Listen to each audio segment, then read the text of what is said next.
বিমান বাংলাদেশ এয়ারলাইন্সের চলা নানামুখী অরাজকতার একটি কেবিন ক্রু শিডিউলিং, অবৈধ কাপল ফ্লাইট চালু, নিয়মের অতিরিক্ত ডিউটি এবং রোস্টার টেম্পারিং এর মতো নিষিদ্ধ কাজ চলে বিমানে।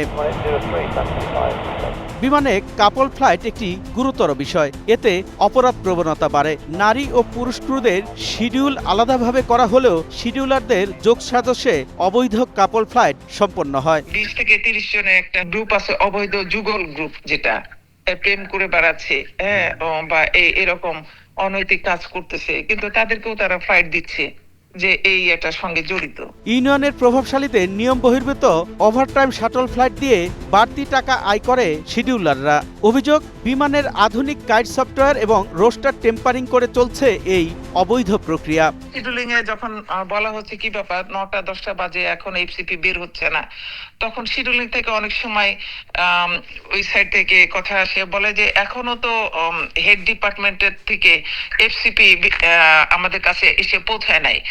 কোথায় এটা হলো বসুন্ধরা সিটিতে বসে ওনারা এফসিপি বানায় পুরা ইউনিয়ন গ্রুপ মিলে।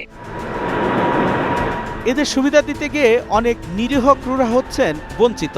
প্রভাবশালীদের ঘনিষ্ঠ হলেই লং রেঞ্জ ফ্লাইট করে মিলছে 100 ঘন্টার অধিক ফ্লাইট করার সুযোগ, আর বিপরীতে নির্ধারিত 70 ঘন্টার ফ্লাইট করতেই অনেককে সারা মাস স্বল্প দূরত্বের ডিউটি করতে হয়। এইটা বিমানে যারা অন্যান্য কেবিন ক্রু যারা আছেন বা ককপিট ক্রু যারা আছেন, এটা তাদের জন্য একটা উদ্বেগের বিষয় হয়ে দাঁড়ায়। একটি পক্ষের অভিযোগ, কেবিন ক্রু ইউনিয়নের সভাপতি ফিরোজ মিয়া আবির এই অপকর্মের নেতৃত্ব দেন। ফ্লাইট পার্সে আবির এই গ্রুপ যখন ইউনিয়নে আসে, ক্রুদেরকে বলছে আমাদের যদি আপনারা নির্বাচিত করে নিয়ে আসলে হবে কি আপনাদের বেতনে হাত দিতে হবে না। ফিরোজ মিয়া আবির যারা অভিযোগ করেছে তাদের পক্ষ নিয়ে বিষয়টাকে ধামাচাপা দেওয়ার চেষ্টা করা যা ইতিপূর্বে কখনো ঘটেনি। তবে অন্য পক্ষের দাবি, গোলাম দস্তগীর গ্রুপ শিডিউল নিজেদের ইচ্ছে মতো চালান। সকালবেলা যে সব কিছু নির্কেপ করে দিয়ে আসলে আমরা যে বন্ধুটি যে কারো তো রিকোয়েস্ট, কারো তো পরীক্ষা অলক্ত কিছুই শুরু করছে না। কেবিন ক্রুদের দুটি গ্রুপই রাজনৈতিক পট পরিবর্তনের সাথে সাথে তাদের